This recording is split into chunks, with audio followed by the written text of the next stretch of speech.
in St Ives, autumn time, towards the end of the year, still, as you can see, popular with tourists. But it belies the fact that 120 years ago, this would have been a seething mass of local people, all after one little fish, the pilchard.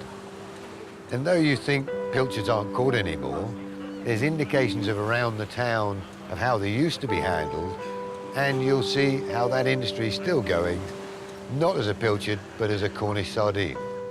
Why don't we have a look around the town at those indications? So here we are above St Ives, between two beaches, with Carbis Bay on one side and Porthminster Beach on the other. This is the huer's hut. Though we call it a hut, when you look at the size of the place, this was because the man was paid to live here during the season, looking out constantly in the afternoons and evenings for the shoals of pilchards. So you're looking out for shoals of pilchards as they come in, and the man on the cliff blowing his trumpet, shouting out heather, heather, using two bushes to direct the fish, turn around the shoal, left, right, etc., bring them in together, and then the boats could encircle the fish.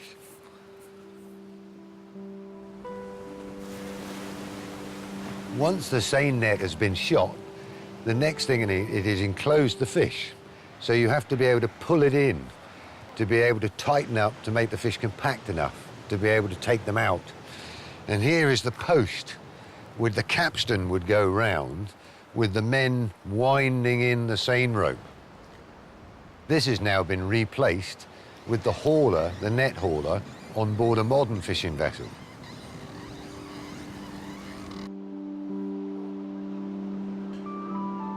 Now here we come to a traditional street, houses built for the time, where you have steps up to the first floor accommodation, traditional railings nice enough to still see here, and below the accommodation is the storage space and workspace. So this is a cellar, and this particular example here still has the sloping stones. So they may have had a cellar where they were actually packing barrels of pilchards themselves, and those sloping stones are for when you tip the horse and cart up. The back of the cart would rest against there, and the pilchards would go down in the cellar, so that you can then salt them and preserve them and have some extra income. Of course, you could also be storing your fishing gear down there and preserving salt beans or salt beef. And here's an original one. Look, grill still in place to filter out the pilchards from the big fish. So what we have here is an interesting wall, which may at first sight look as if it hasn't been made very well, with this funny ledge that's sloping downhill. In fact, this is the remains of a pilchard palace. And the ground used to be parallel to that slope to allow the pilchard oil to run downhill. This ledge, called a corbelled wall, would be to take the underside, or the top side, sorry, of a beam.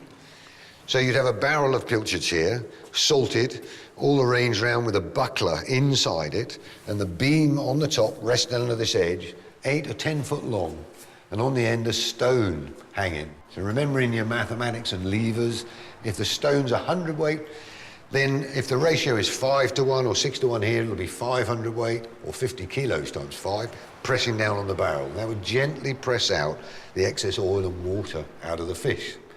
Now that row would carry on all the way down here with barrels, beams and stones. The small space here, before you get to these pillars, which may have been filled in between, but outside here would be a stack of fish. And that fish would be filling a yard here, fish and salt. And to give you an idea of how that would look, we'll compare the building next door. Right, so here we come to one of the few places in St Ives where the photograph exists of how it was in 1871. And if you look up at this particular window and the black stones that are next to it, you can compare that with the photograph and see how this used to be a hive of activity.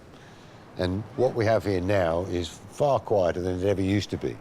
Victorian novelist Wilkie Collins presented a good and a lively, vivid picture of a pilchard palace after he'd visited St Ives, 1851. This is what he says. Here we must prepare ourselves to be bewildered by incessant confusion and noise, for there are assembled all the women and girls in the district piling up pilchards on layers of salt at threepence an hour, to which remuneration a glass of brandy and a piece of bread and cheese are hospitably added at every 6 hours by way of refreshment. It's a service some little hazard to enter this place at all. There are men rushing about with empty barrows and men rushing in with full barrows in almost perpetual succession.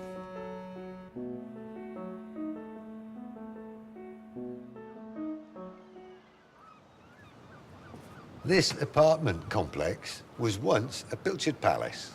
Hard to believe, but here used to be swimming with pilchards. And the architects and developers have nicely preserved some of the history in this pile of stone. And if you notice, they've laid them with these rusty old hooks, the remains of, on the top. This one here has been used 3 times, 2 on the side, 1 on the top. So when the hook that's exposed would rust with all the salt from the pilchards, they would hammer another hole and drill it and set it in, as you can see, with lead.